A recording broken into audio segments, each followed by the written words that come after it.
Hello दोस्तों, good evening. तो आप सब कैसे हैं? उम्मीद करता हूं बहुत अच्छे होंगे, मस्त होंगे और अपने अपने पढ़ाई में व्यस्त होंगे, क्योंकि आपका एग्ज़ाम डेट, क्लास 12th का एग्ज़ाम डेट घोषित हो चुका है 6 फरवरी। 6 फरवरी टाइम बहुत कम है, तो आप लोग पढ़ाई में ज़्यादा ध्यान दे रहे होंगे। तो चलिए, पिछले क्लास के तरह, पिछले वीडियो की तरह आज फिर से मैंने एक वीडियो लाया हूँ। वो है क्लास 12 फिजिक्स, लेसन 6 तक हो चुका था। ये है लेसन 7, प्रत्यावर्तित धारा यानी कि अल्टरनेटिव करंट का मस्ट ऑब्जेक्टिव वीवीआई क्वेश्चन है, जो 2024 में बोर्ड का एग्ज़ाम होने वाला है, उसके लिए सबसे मस्ट है। तो चलिए, एक बात और दोस्तों, अगर आपको ये सेशन, ये वीडियो अच्छा लगता होगा, पसंद आ रहा होगा, तो आप इस वीडियो को लाइक करें और साथ साथ चैनल को भी सब्सक्राइब करें और अपने दोस्तों में शेयर भी करते रहें। तो चलिए दोस्तों, समय न गवाते हुए पहला क्वेश्चन को देखते हैं। पहला क्वेश्चन क्या है? प्रत्यावर्ती धारा परिपथ में औसत शक्ति का व्यंजक होता है।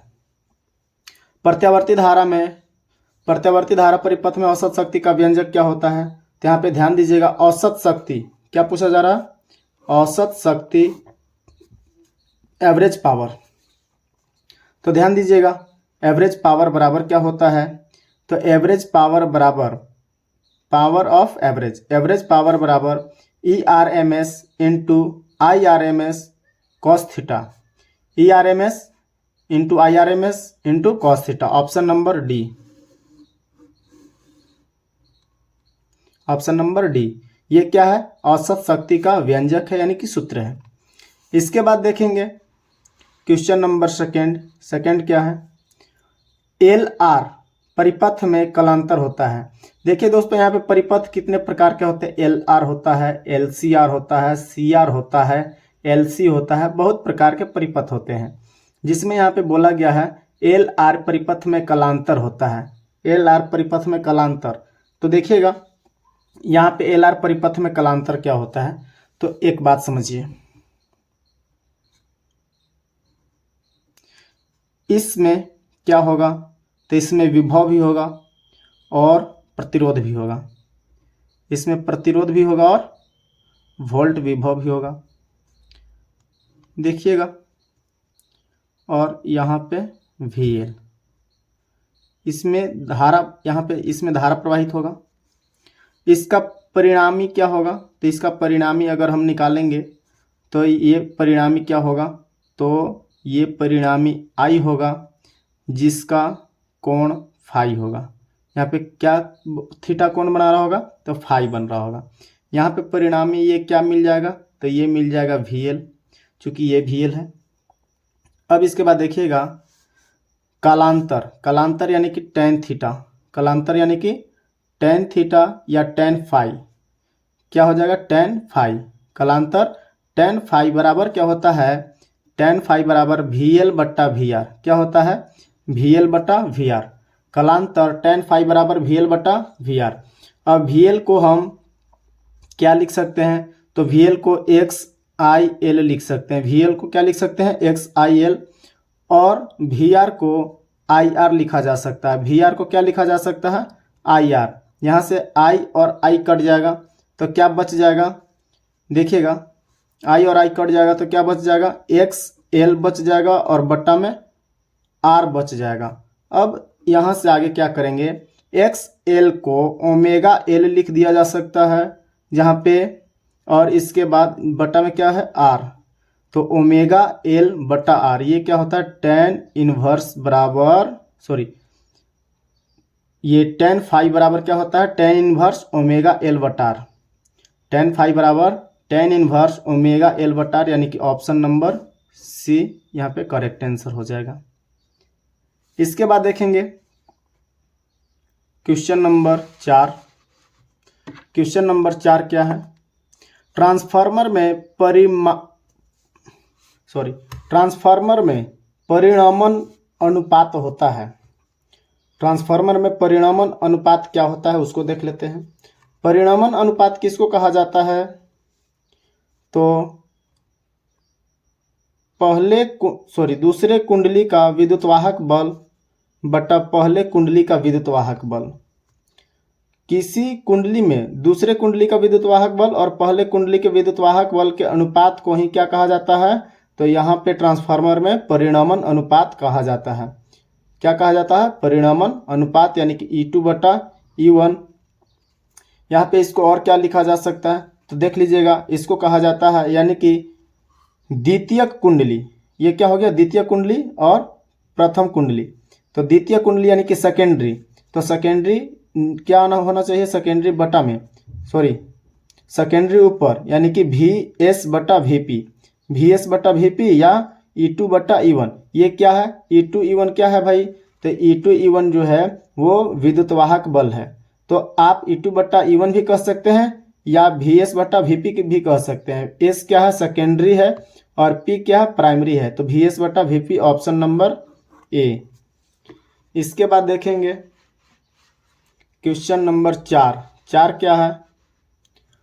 RC का विमीय सूत्र। RC का यानी कि RC परिपथ वाला जो है RC, उसका विमीय सूत्र क्या होगा? तो देखिएगा, आप यहाँ पे RC भी कह सकते हैं या L बट्टा R भी कह सकते हैं। दोनों कहिए, L बट्टा R या RC। ये दोनों का विमीय सूत्र याद रख लीजिए। क्या होता है? आपको पिछल का वीडियो में बताए होंगे, आप देखिएगा उसको। T होता है। क्या होता है? T। इसको आप लिख सकते हैं M0 L0 T। ये इसका विमा होता है। RC का विमा M0 L0 T, यानी कि 0 का मतलब ये खत्म कुछ नहीं, यानी कि T केवल एक ठो। तो देखिए ऐसा ऑप्शन कौन सा है? तो M0 L0 T, यानी कि ऑप्शन नंबर D। इसके बाद क्वेश्चन नंबर 5। प्रेरणिक प्रतिघात होता है। प्रेरणिक प्रतिघात होता है, क्या होता है? तो देखिएगा दोस्तों, प्रतिघात दो प्रकार के होता है, या प्रतिघात कहिए या प्रतिबाधा कहिए, दोनों एक ही चीज है। तो प्रेरणिक प्रतिघात पहला हो गया और दूसरा होता है एक धारतीय प्रतिघात। दो प्रकार के होते हैं। अब यहाँ पे देखिएगा, प्रेरणिक प्रतिघात को हम XL से डिनोट करते हैं। क्या चीज से डिनोट करते हैं? XL से डिनोट किया जाता है। XL बराबर क्या होता है? तो XL बराबर ओमेगा L। क्या हो जाता है? Omega L। तो XL बराबर ओमेगा, ओमेगा क्या है? आवृत्ति है। ओमेगा यहाँ पे क्या है? आवृत्ति। तो आवृत्ति ओमेगा के जगह पे हम 2 पाई n भी लिख सकते हैं और L का L। इसके बाद देखते हैं 2 पाई और n क्या है? संख्या। यहाँ पे हम n के जगह पे f भी लिख सकते हैं। n के जगह पे क्या लिख सकते हैं? f। और ये हो गया L। अब यहाँ पे ऑप्शन मिलाइए, क्या होगा? यहाँ पे ये दोनों ऑप्शन सही है। 2 पाई n L या 2 पाई f L जो होगा वो सही, यानी कि option number A 2 pi f L। Option number A क्या हो जाएगा? 2 पाई f L। क्या है ये? प्रेरणिक प्रतिघात।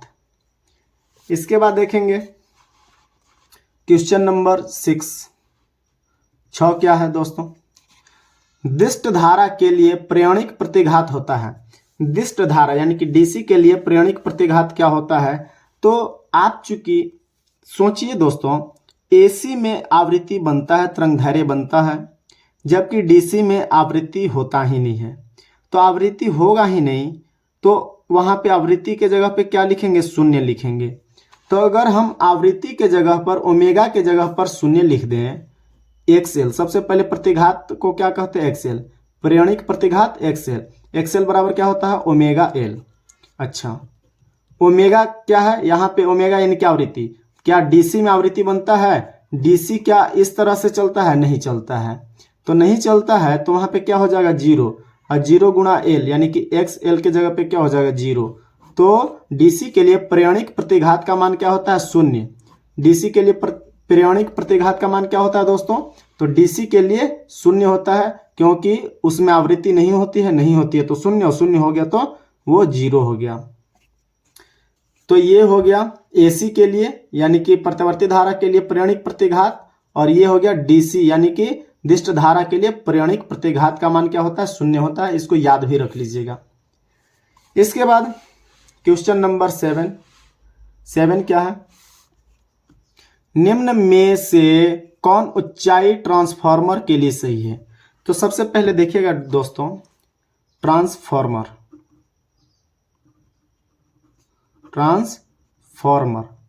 ट्रांसफार्मर का कार्य क्या है? तो ट्रांसफार्मर का कार्य है कम वोल्टेज। सबसे पहले देखिएगा, ट्रांसफार्मर दो प्रकार के होते हैं, एक स्टेप अप होता है और एक स्टेप डाउन होता है। Step up transformer, step down transformer, दो प्रकार के हो गए, पहला और दूसरा। स्टेप अप का काम होता है कम वोल्टेज को ज्यादा में बदल देना, ज्यादा।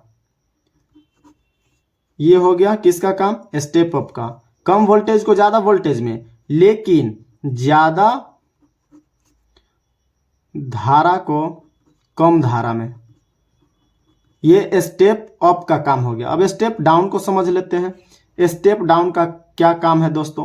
तो स्टेप डाउन का सेम इसका उल्टा है, यानी कि ज्यादा, यानी कि अधिक वोल्टेज को कम करके देना और कम धारा को अधिक करके देना। यहाँ पे दोनों बात समझिएगा। तो स्टेप अप यानी कि ऊंचाई और स्टेप डाउन यानी कि यहाँ पे हो जाएगा अपचाई या तो फिर निचाई, जो भी आप कह सकते हैं। तो स्टेप अप का काम क्या हो गया? कम वोल्टेज को ज्यादा वोल्टेज करना या ज्यादा धारा को कम धारा में करना।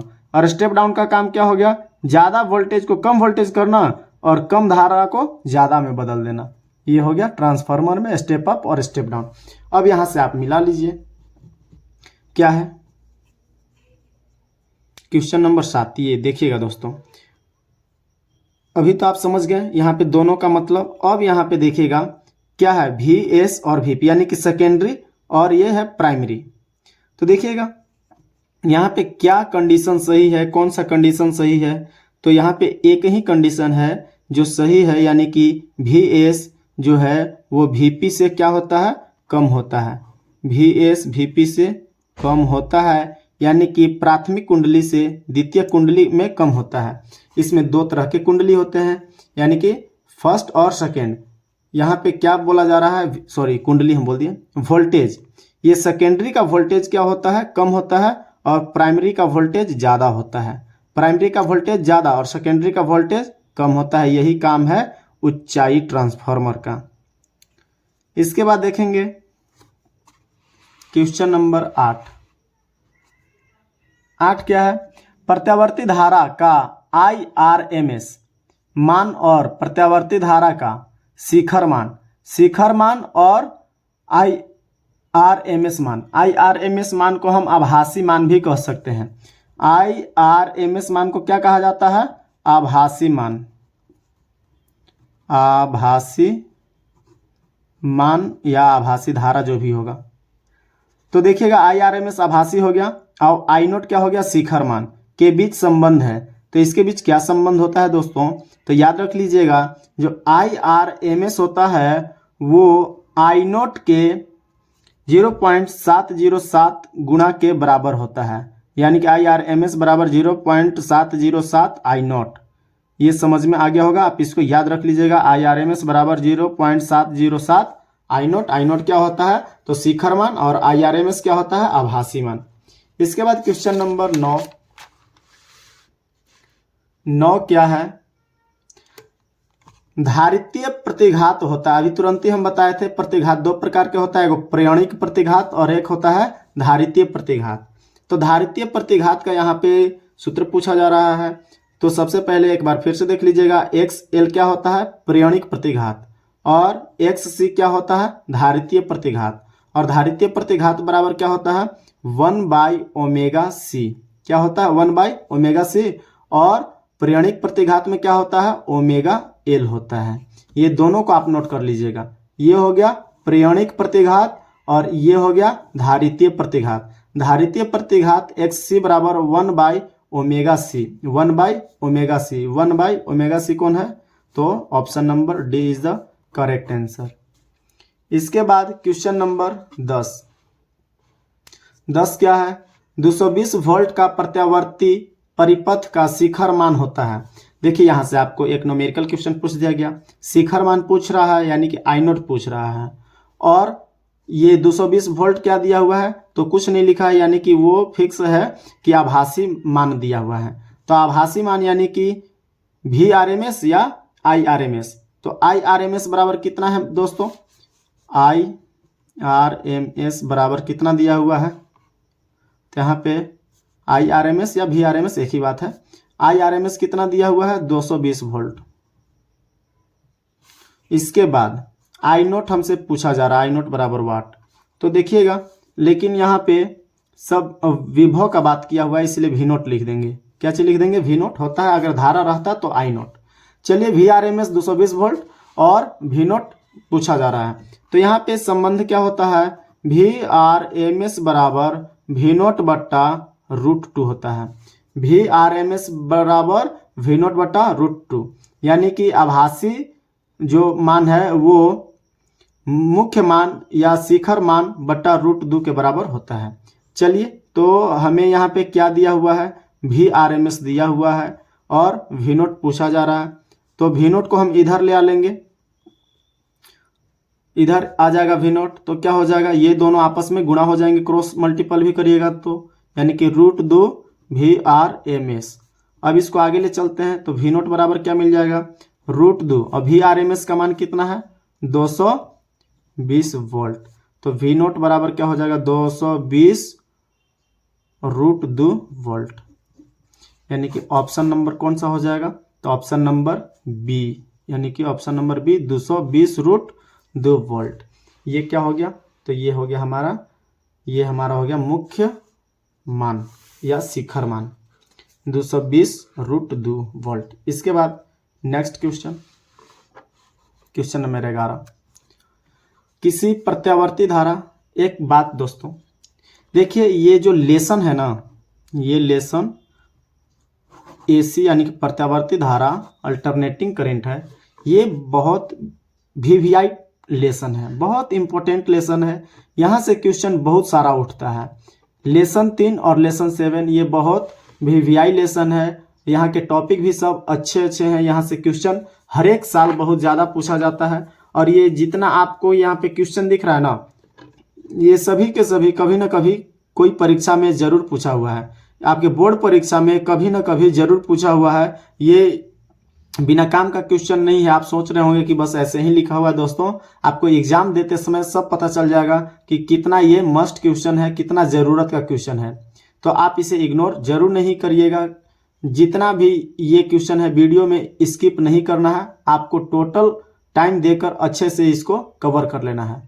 चलिए, इसके बाद नेक्स्ट क्वेश्चन 11 क्या है, किसी प्रत्यावर्ती परिपथ में धारा I बराबर 5 cos ωt एम्पियर तथा विभव V बराबर 200 sin ωt वोल्ट है, तो परिपथ में शक्ति हानि कितना होगा। तो देखिएगा, यहाँ पे ये न्यूमेरिकल क्वेश्चन है, शक्ति हानि आपसे पूछा जा रहा है। तो आप सबसे पहले देख लेंगे क्या दिया हुआ है। तो I बराबर कितना इससे दिया हुआ है, 5 cos ωt दिया हुआ है, और क्या है, विभव V बराबर कितना है, 200 sin ωt दिया हुआ है। तो सबसे पहले आप यहाँ पे कोस और साइन दोनों अलग अलग है, तो इसको आपको सेम में बदल लेना है। क्या चीज कर लेना है, फिर से देख लीजिए, शायद आपको नहीं दिखा होगा। तो I बराबर कितना दिया हुआ है, 5 cos ωt, और V बराबर कितना दिया हुआ है, V बराबर दिया हुआ है 200 sin ωt। तो साइन और कोस को क्या कर लेना है, या तो कोस को साइन में या साइन को कोस में बदल लेना है। तो आप किसी को दोनों में से कोई को बदलिएगा तो क्या करना होगा, आपको बदलना होगा और बदल के करना होगा। कोई को भी बदलिएगा तो 90 डिग्री माइनस थीटा करना होगा, 90 डिग्री माइनस थीटा। तो ये जो 90 आता है वो कालांतर आता है, कालांतर फाई। ये 90 क्या है, कालांतर है। तो कालांतर फाई का मान कितना हो गया, 90 डिग्री। इसको क्या कहा जाता है, कालांतर। इसके बाद देखिएगा, आपसे क्या पूछा जा रहा है, परिपथ में शक्ति हानि। शक्ति हानि P बार बराबर एक सूत्र होता है IRMS VRMS cos फाई होता है, IRMS VRMS cos फाई। तो P बार बराबर IRMS। IRMS क्या है यहाँ पे दोस्तों, तो तो IRMS दिया हुआ है यानी कि 5 दिया हुआ है, और VRMS में कितना दिया हुआ है 200 दिया हुआ है। इसके बाद कोस फाई के जगह पे कितना है, तो ये अभी जो फाई कलांतर लाए वो कितना है 90, तो कोस 90, और कोस 90 का मान क्या होता है, तो कोस 90 का मान 0 होता है। तो ये 0 तो सभी 0 यानी कि परिपथ में शक्ति हानि कितना होगा 0 होगा, यानी कि option number D is the correct answer. ये सभी दोस्तों VVI क्वेश्चन है। आप इस सब क्वेश्चन को, इस तरह के क्वेश्चन को स्टार लगा लीजिएगा, एग्जाम में इस तरह का क्वेश्चन पूछा जाता है। इसके बाद क्वेश्चन नंबर 12 क्या है, ट्रांसफार्मर में वैद्युत ऊर्जा को उष्मा ऊर्जा में रूपांतरण को कहा जाता है। ट्रांसफार्मर में वैद्युत ऊर्जा को उष्मा ऊर्जा में रूपांतरण होता है तो उसे क्या कहा जाता है दोस्तों, तो याद रखिएगा ताम्र ह्रास कहा जाता है। क्या कहा जाता है, ताम्र ह्रास या ताम्र क्षय, दोनों एक ही बात है। जब इसमें धारा प्रवाह होने लगता है ट्रांसफार्मर में, तो वहाँ पे जो क्वाइल लपटा हुआ रहता है, तांबे के तार का क्वाइल बनाकर लपटा हुआ रहता है, वो क्या होने लगता है, गर्म होने लगता है, और गर्म होकर उसका क्षय होता है, यानी कि उसी को क्या कहा जाता है, ताम्र क्षय कहा जाता है। Option number A. एक बात और दोस्तों, यहाँ पे जितने भी क्वेश्चन होंगे वो ऑब्जेक्टिव वन लाइनर और साथ साथ न्यूमेरिकल टाइप का भी होगा। तो आप अपने नोट कॉपी में एक तरफ से टोटल, जैसे हमारे कॉपी में यहाँ पे है उस तरह से आप भी करिएगा। ये नहीं कि केवल ऑब्जेक्टिव का एक ऑप्शन लिख लिए आंसर वाले, बस उतना से आप बहुत ब्रिलियंट हो जाइएगा, ऐसा नहीं हो सकता। आपको टोटल को कवर करना होगा जैसे हम कर रहे हैं। चलिए इसके बाद क्वेश्चन नंबर 13 क्या है, LR परिपथ का शक्ति गुणांक है। LR परिपथ का शक्ति गुणांक देखिएगा, यहाँ पे शक्ति गुणांक क्या पूछा जा रहा है, शक्ति गुणांक कोस फाई, शक्ति गुणांक कोस फाई पूछा जा रहा है, शक्ति गुणांक कोस फाई।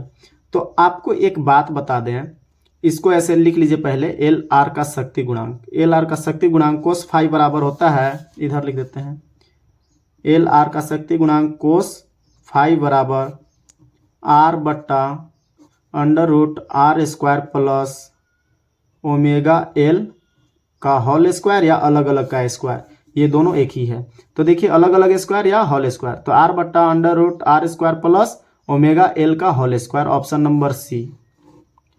तो ये LR परिपथ का शक्ति गुणांक हुआ। एक चीज आपको हम और बता दे रहे हैं डीपली, देखिए दोस्तों, LCR। अब LCR के लिए हम यहाँ पे थोड़ा सा डीप में देख लीजिए, आपको वहाँ से LCR या LR या CR या LC किसी का भी पूछा जाए तो आप आराम से कर लीजिएगा। इसका क्या होता है शक्ति गुणांक, R बटा √R² plus XL minus XC का होल स्क्वायर होता है। अब यहाँ पे अगर आपके पास C है तो C के जगह पे आप क्या कर लीजिएगा, तो C के जगह पे C का मान रख लीजिएगा जो भी होगा। इसके बाद ये XL है,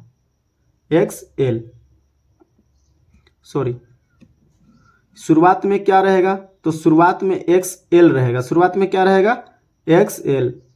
इसके बाद दूसरा वाला क्या रहेगा XC, ये क्या होगा XC, तो XL और XC का होल स्क्वायर। अब इसमें देखिए ये किसके लिए हो गया, LCR का शक्ति गुणांक हो गया। LCR परिपथ का शक्ति गुणांक क्या हो गया, तो R बट्टा √R² plus XL minus XC का होल स्क्वायर। अच्छा, अब इससे हम किसका निकालेंगे, LR का, LR के लिए। तो LR के लिए देख लीजिए, खैर हम आपको आंसर लगवा चुके हैं लेकिन यहाँ पे तीनों के लिए आप समझ लीजिएगा। LR के लिए तो R तो रहेगा ही। अब देखिए LR जिसमें क्या है, जिसमें कि आपको यहाँ पे C नहीं है, तो C नहीं है तो C के जगह पे 0, यानी कि C नहीं है तो C खत्म हो गया, क्या बच गया XL, तो XL केवल बच गया, XL का स्क्वायर कर लेंगे। अब इसको क्या लिखा जाता है, तो इसको देखिएगा R² प्लस XL को ओमेगा L भी लिख देते हैं, तो ओमेगा L का स्क्वायर हो जाएगा। अब देखिए यही आपका ऑप्शन में भी है, तो आप एक ठो LCR का समझ लीजिएगा, वहां से आपको जो भी पूछा जाएगा एग्जाम में, LCR या CR या LR, किसी का भी आप आराम से निकाल लीजिएगा।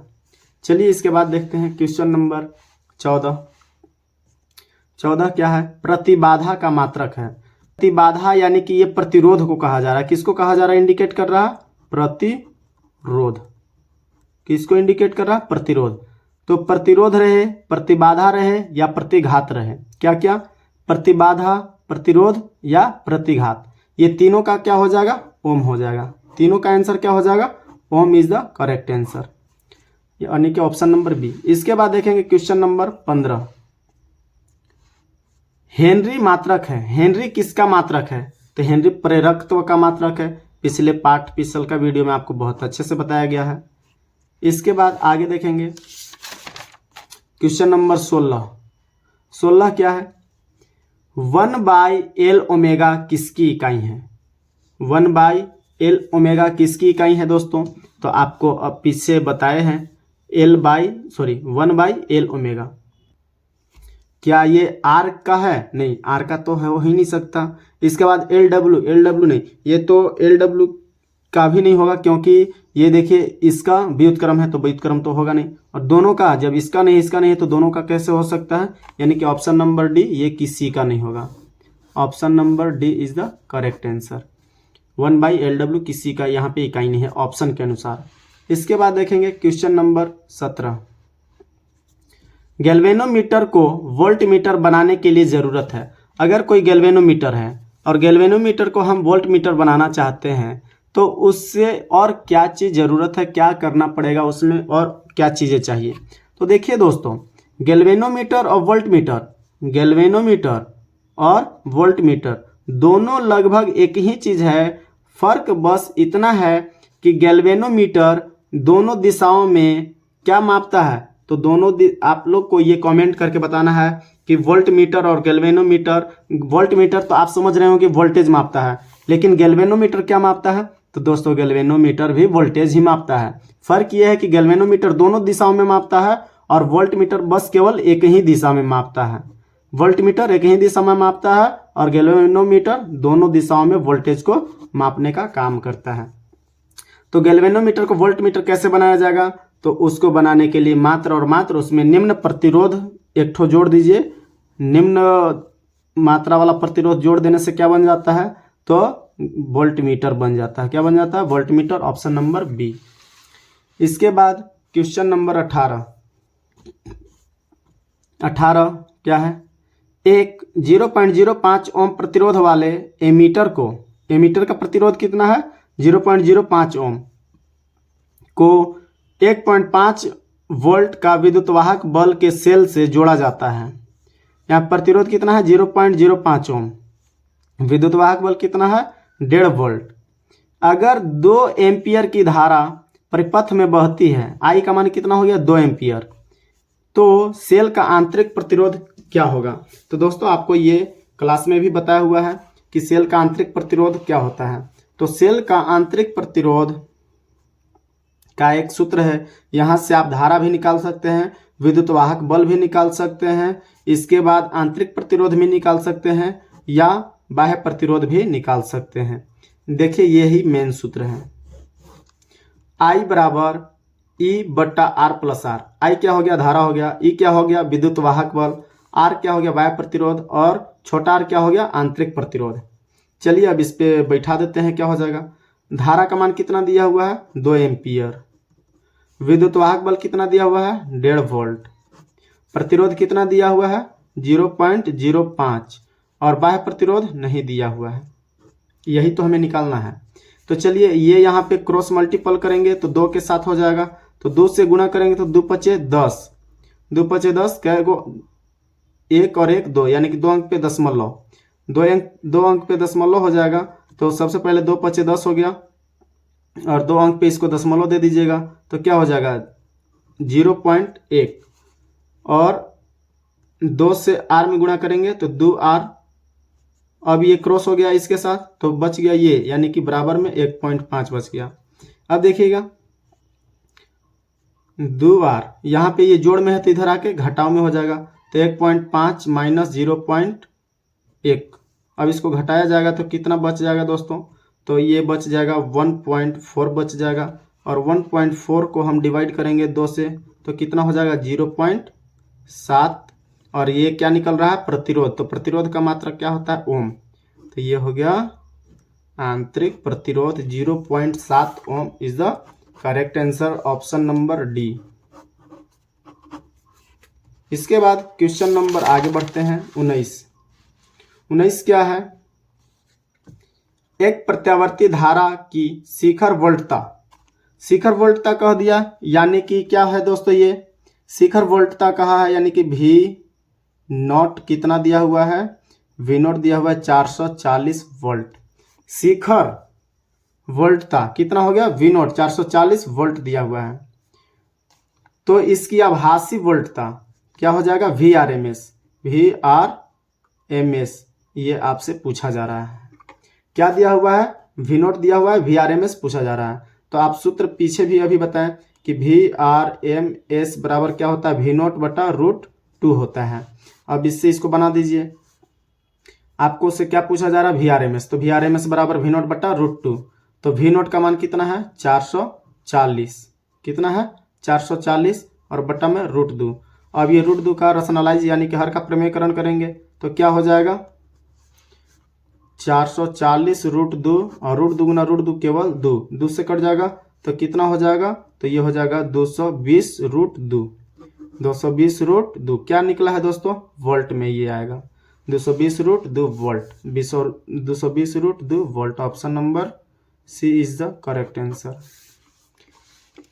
तो ये सभी बहुत अच्छे प्रकार के न्यूमेरिकल क्वेश्चन है दोस्तों। तो न्यूमेरिकल देखिए ऑब्जेक्टिव में भी आता है और सब्जेक्टिव में भी आ जाता है। कम से कम 5 से 7 ठो ऑब्जेक्टिव में और सब्जेक्टिव दोनों मिलाकर न्यूमेरिकल क्वेश्चन मिलेंगे। इसलिए न्यूमेरिकल को बहुत अच्छे तरह से आपको करना है, न्यूमेरिकल को इग्नोर करना ही नहीं है। न्यूमेरिकल करने के चक्कर में आपको छोटा छोटा ऑब्जेक्टिव क्वेश्चन तो ऐसे ही पकड़ा जाएगा दोस्तों। इसलिए ऑब्जेक्टिव में न्यूमेरिकल यानी कुल मिलाकर न्यूमेरिकल आपको करना ही करना है। अब देखते हैं क्वेश्चन नंबर 20 क्या है, एक प्रत्यावर्ती धारा का समीकरण I बराबर 60 sin 100 पाई टी दिया हुआ है। तो धारा का वर्ग माध्यम मूल मान तथा आवृत्ति होगी। यहाँ पे देखिए ये भी बहुत मस्ट क्वेश्चन है न्यूमेरिकल का। तो देखिएगा क्या दिया हुआ है, धारा का समीकरण I बराबर क्या दिया हुआ है 60 sin 100 पाई टी दिया हुआ है। तो धारा का समीकरण हम क्या जानते हैं, तो हम जानते हैं I बराबर I not sine omega T जानते हैं। अब देखिएगा दोस्तों यहाँ पे I नॉट के जगह पे तुलना कीजिए, तुलना करने पे I नॉट के जगह पे क्या मिल गया, तो I नॉट के जगह पे 60 मिल गया, साइन के जगह पे तो साइन हो गया, टी के जगह पे टी चला गया, ओमेगा के जगह पे क्या हो गया, तो ओमेगा के जगह पे 100 पाई हो गया, ओमेगा के जगह पे क्या हो गया 100 पाई, सॉरी दोस्तों नहीं दिख रहा होगा, ओमेगा के जगह पे क्या हो गया 100 पाई। चलिए I नॉट और ओमेगा मिल गया। अब इसके बाद देखिएगा I नॉट और ओमेगा मिल गया तो ओमेगा को हम क्या लिख सकते हैं, ओमेगा बराबर 100 पाई है। चलिए इसी से चलते, ओमेगा को हम लिख सकते हैं 2 पाई n लिख सकते हैं। क्या लिख सकते हैं, ओमेगा बराबर 2 पाई n होता है। तो 2 पाई n बराबर 100 पाई, पाई से पाई कैंसिल आउट हो गया तो यहाँ पे 2 से ई भी कट जाएगा तो कितना बार में 50 बार में, यानी कि n का मान कितना हो गया 50। n क्या है यहाँ पे, तो ये आवृत्ति है, आवृत्ति का मात्रा क्या होता है हर्ट्ज होता है, क्या होता है हर्ट्ज। तो चलिए हमें आवृत्ति भी पूछ रहा था तो एक आंसर आ गया, आवृत्ति n बराबर 50 हर्ट्ज। इसके बाद अब हमसे पूछा जा रहा है धारा का वर्ग माध्य मूल मान यानी कि IRMS पूछा जा रहा था। IRMS बराबर क्या होता है, अभी ही बना I नॉट बटा √2 होता है। क्या होता है I नॉट बटा √2। अब I नॉट का मान कितना है, तो I नॉट का मान 60 है, तो 60 बटा √2। यहाँ पे हर का प्रमेयकरण करिएगा तो क्या हो जाएगा 60 √2 बटा में √2 केवल 2 से कट जाएगा तो क्या हो जाएगा 30 √2। 30 √2 क्या आ गया, वर्ग माध्य मान मूल और आवृत्ति कितना हो गया 50 हर्ट्ज। यही आपका आंसर हो गया और ये धारा है तो एम्पियर हो जाएगा, यानी कि 30 √2 एम्पियर और 50 हर्ट्ज। ऑप्शन नंबर क्या हो जाएगा? Option number B. इसके बाद देखेंगे क्वेश्चन नंबर 21 क्या है? प्रत्यावर्ती धारा कौन सा प्रभाव दिखाती है? यहाँ पे धारा छूट गया है। प्रत्यावर्ती धारा कौन सा प्रभाव दिखाती है दोस्तों? तो प्रत्यावर्ती धारा उष्मीय प्रभाव दिखाती है। कौन सा प्रभाव दिखाती है? उष्मीय प्रभाव। चूंकि उसमें जब धारा प्रवाह किया जाता है तो कॉइल क्या हो जाता है? कॉपर का कॉइल गर्म हो जाता है, यानी कि वो उष्मा गर्म हो गया, यानी कि हीट क्या हो गया? उष्मा, यानी कि उष्मीय प्रभाव। Option number D is the correct answer. इसके बाद क्वेश्चन नंबर 22 क्या है? एक पूरे चक्कर में प्रत्यावर्ती धारा का माध्य मान होता है। पूरा चक्कर के लिए प्रत्यावर्ती धारा का माध्य मान पूछा जाए तो क्या हो जाएगा? पूरे चक्कर के लिए 0 होता है। पूरे चक्कर के लिए क्या होता है? 0 होता है। पूरे चक्कर का क्या हो जाएगा दोस्तों? 0। इसके बाद फिर से वही क्वेश्चन, आधे चक्कर के लिए प्रत्यावर्ती धारा का औसत मान क्या होता है? औसत मान या माध्य मान? तो यहाँ पे याद रख लीजिएगा क्या होता है? 2I0/π होता है। क्या होता है? 2I0/π, यानी कि ऑप्शन नंबर क्या हो जाएगा? B. Option number B is the correct answer, sorry B. इसके बाद देखेंगे क्वेश्चन नंबर 24 क्या है? प्रत्यावर्ती धारा परिपथ में शक्ति व्यय होती है। क्या चीज में शक्ति व्यय होती है? तो दोस्तों प्रत्यावर्ती धारा परिपथ में केवल प्रतिरोध से ही शक्ति व्यय होती है। किससे शक्ति व्यय होती है? प्रतिरोध से। और बाकी बात धारिता और प्रेरकत्व, ये अनुनाद के टर्म में होता है। जब अनुनाद होता है तब धारिता और प्रेरकत्व से भी होता है, लेकिन प्रत्यावर्ती धारा परिपथ में शक्ति व्यय केवल प्रतिरोध से ही होता है। Option number A.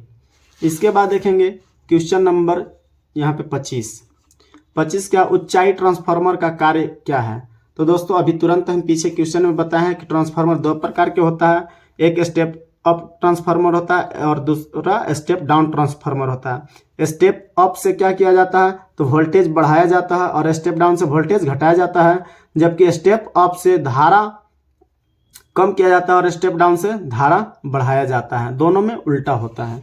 इसके बाद क्वेश्चन नंबर 26, और ऐसे भी इसका आंसर आप खुद से लिखिए कि ऊंचाई ट्रांसफार्मर का कार्य क्या है। इसको आप कमेंट में भी लिखिएगा, ऊंचाई ट्रांसफार्मर और अपचाई ट्रांसफार्मर, यानी कि स्टेप अप स्टेप डाउन, दोनों का आंसर आप कमेंट में करिएगा।